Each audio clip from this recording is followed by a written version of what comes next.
Só que aí aconteceu o fato, um dos primeiros fatos mais difíceis da minha vida. No dia 2 de agosto, ela é internada. Eu marco o fato, porque no dia 2 de agosto ela é internada com tudo que ela comia, ela vomitava, tudo que ela comia, ela vomitava, ela estava se sentindo muito mal, tinha certas tonturas, começou algumas crises, alguns espasmos de esquecimento e tudo mais, mas a gente não sabia o que era. Até que ela teve uma crise forte, levamos para o hospital, e nessa que chegou, não tinha, era sábado à noite, né? Então não tinha assim uma estrutura de médicos especialistas naquele momento. Falamos, então vamos deixá-la internada e vamos chamar um neurologista para ver o que pode estar acontecendo, porque parece que é alguma coisa neurológica. E nessa ela ficou internada. Quando foi na segunda-feira, isso foi no sábado à noite, passou o domingo, quando foi na segunda de manhã, chegou, ela foi, passou pela consulta e fez a ressonância magnética e foi diagnosticados 2 tumores na cabeça dela. Nossa.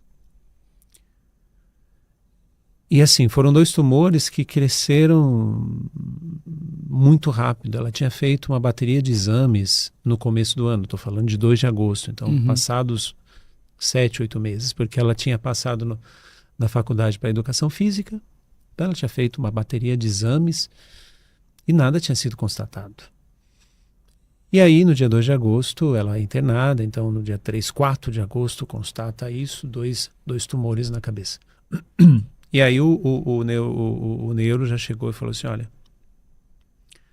nós conseguimos, nós até vamos tentar tirá-lo.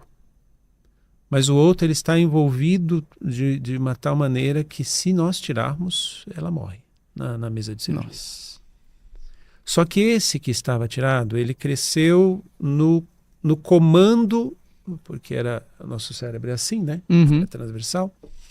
Então, ele estava envolvido no comando motor do lado esquerdo dela. Eles fizeram a cirurgia, tiraram. Só que ela já não movimentava em absolutamente nada do lado esquerdo. Isso em questão de dias? Questão de dias. Nossa Senhora. Até chegar o dia 29 de agosto, ou seja, 27 dias depois, justamente no dia do aniversário dela, quando ela completou 19 anos de idade, chega a notícia que ela tinha falecido. Nossa. Ela morre no dia do aniversário, né? Então tudo aquilo que mais uma vez eu pensei que estava me preenchendo, mais uma vez o vazio veio. E veio com força. Porque naquele momento, né, rondavam na minha cabeça pensamentos suicidas. Eu cortei o meu pulso num determinado momento também. E, enfim, eu entrei num poço muito fundo naquele momento. Porque era como se tudo tivesse caído, todos os meus sonhos, todos os meus planos, tudo aquilo que... Nós já tínhamos planos para casar. Eu trabalhava na época em lojas de construção, então eu gostava muito da questão do designer, de arquitetura, essas coisas todas. Eu já tinha feito de forma arquitetônica mesmo a minha casa. E ela tinha perdoado o senhor de tudo que aconteceu. Sim. O senhor sabe que o dia 2 de agosto é o dia do perdão de Assis, né? Justamente. Justamente. Hoje eu sempre, desde então, eu sempre lembro disso, eu sempre peço a Deus, eu já creio que ela esteja no céu, mas eu sempre peço as indulgências que é favorável ali a nós, para que ela tenha também essa mesma graça de já estar no céu. Você disse que é meu aniversário, pai. Então meus parabéns, já antecipadamente. E ali naquele dia, naquele momento, então eu entrei num poço sem fundo. E aí sempre aparecem esses psicolegas, né? Eu sempre chamo os psicolegas, que são aqueles colegas que querem ser seu psicólogo. Não, mas não precisa, não é bem assim, já passou isso, aquilo outro. Isso eu sei que foram mais ou menos 6 meses que eu vivi nesse poço sem fundo. Eu não tinha vontade de nada. Eu trabalhava, mas eu não tinha mais vontade de nada. O senhor já tinha 19 anos nessa época? Já. Tá. Eu faço aniversário em março e ela fazia em agosto. né? Nós tínhamos essa diferença, então eu tinha 19 anos de idade. E aí foi quando eu entrei mais uma vez num poço sem fundo. E foi quando eu aceitei algumas propostas. Algumas saídas, na época nós não chamávamos baladas, mas para você que é mais novo do que eu vai entender, as baladas de hoje. E aí eu comecei a frequentar um lugar que tinha música ao vivo, e tinham alguns grupos. Foi na época que explodiu o pagode no Brasil, então eram muitas bandas de pagode que tinham. E aí naquele ambiente tinha uma banda de pagode que eu comecei a fazer parte daquela banda de pagode. Me aventurava a tocar percussão, a fazer back, alguma coisa nesse sentido. A banda estava começando, então era tudo muito, muito, muito, muito novo, e ao mesmo tempo era tudo muito... dava muita audiência, vamos dizer assim. Porque era uma coisa que estava explodindo no Brasil, era o pagode. Então, Só Pra Contrariar, Exalta Samba, Negritude Júnior, Catinguelê e tantas outras bandas que tinha, e a banda que eu participava também. Só que aí naquele momento acontecia que você fazia o seu show, depois acabava o seu show, você ia para as mesas e ficava ali, tomava uma cerveja, comia alguma coisa, e apareciam as fãs. E nessa que apareciam as fãs, eram coisas assim de falar, com todo perdão da palavra, mas eu vou falar como você falava, eu quero dar para você. Eram coisas assim, não eram nem diretas, era já a entrega, né? É vulgar falar isso, mas era a forma que se falava. E aí esses mesmos amigos falavam assim, cara, começa a cobrar, a gente não faz nada de graça nessa vida. Só que quando você começa a cobrar, você não tem mais direito de escolha. E aí foi quando realmente eu comecei a me prostituir. Então eu brinco, né, quando eu falo principalmente para jovem, eu brinco, mas para chamar a atenção de que tinha desde a Gisele Bündchen até a Dercy Gonçalves.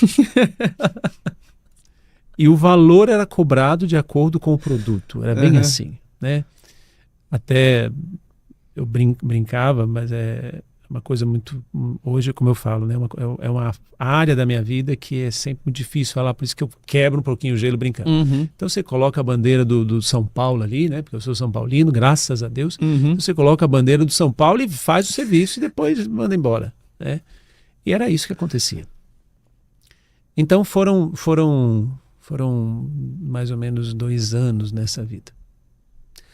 Até que aconteceram 3 situações em que eu digo que foi a puxada de tapete de Deus para que eu pudesse acordar. Como eu tinha essa vida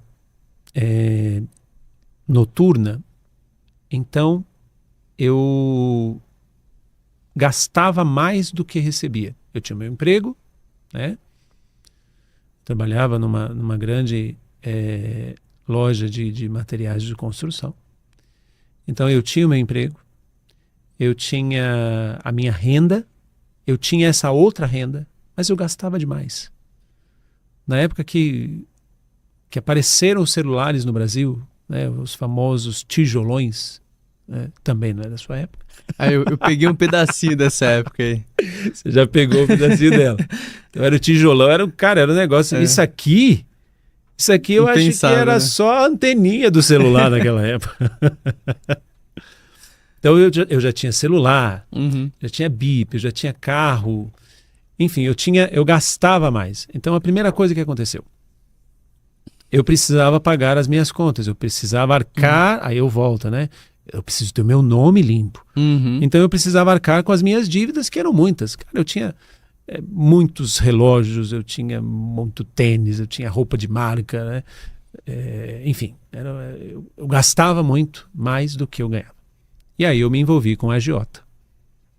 O agiota é aquele que você pede R$10 hoje, amanhã você tem que pagar 15, 20, enfim. Essa foi a primeira besteira que eu fiz. A segunda besteira foi que eu tinha muitos clientes na minha loja que eles pagavam em dinheiro vivo, em espécie. O que eu fazia? Eram compras muito grandes porque eram construtoras. Eram construtoras, a maioria eram construtoras. E aí eles vinham com dinheiro. Aí eu falava, não, fica aqui, eu vou lá pagar no caixa para você. O que eu fazia? No meio do caminho eu pegava aquele dinheiro, colocava no bolso e dava 10, 15 cheques no caixa. Até que um dos clientes, que era muito amigo do patrão, do dono da empresa, falou, olha, eu percebi que o Anderson fez alguma coisa diferente. Porque foi uma troca foi numa troca de que precisou ser feita do produto, então ele viu ali na nota que parcelado em 10 vezes. Peraí, mas eu paguei em dinheiro? Como é que é isso? E aí eu fui chamado, fui demitido, quase fui preso. Porque além de tudo era estelionatário. Era estelionato. E aí foi o que aconteceu. Então, primeira coisa, esse envolvimento com a Jota. Segunda coisa, a perca do meu emprego. Terceira coisa, e essa muito séria, que foi justamente uma mulher que eu me envolvia, e eu digo que ela é o segundo grande amor da minha vida, porque a primeira foi a Sabrina, que faleceu, a segunda foi essa mulher que eu me envolvia, e essa mulher que eu me envolvia engravidou, e nós imaturamente e irresponsavelmente decidimos abortar.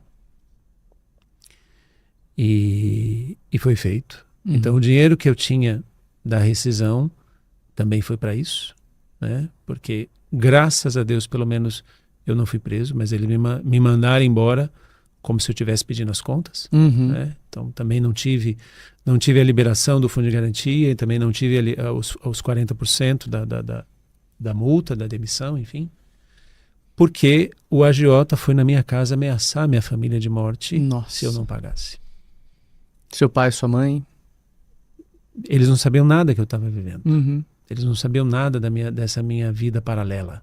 Eles sabiam que eu chegava tarde, sabiam que às vezes eu nem chegava, que eu ia direto da balada para o trabalho, mas eles não sabiam a fundo o que eu vivia. Eles pensavam que eu estava num bar, bebendo uma cerveja com os amigos, né?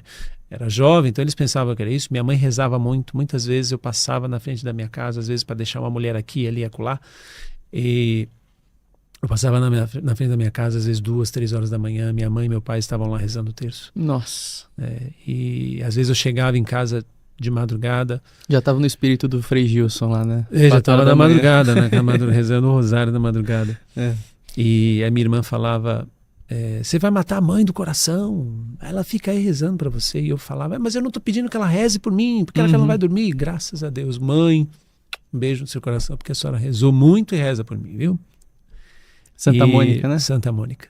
Eu chamo ela, todo dia 27 de novembro, de agosto, eu ligo para ela e falo para ela, né, de Santa Mônica. E essa era a vida que eu levava. Só que essas 3 coisas que aconteceram, ou seja, a ameaça de morte pelo agiota, o aborto e a demissão, sumiu tudo, caiu tudo. Todo o império que eu achava que eu tinha construído.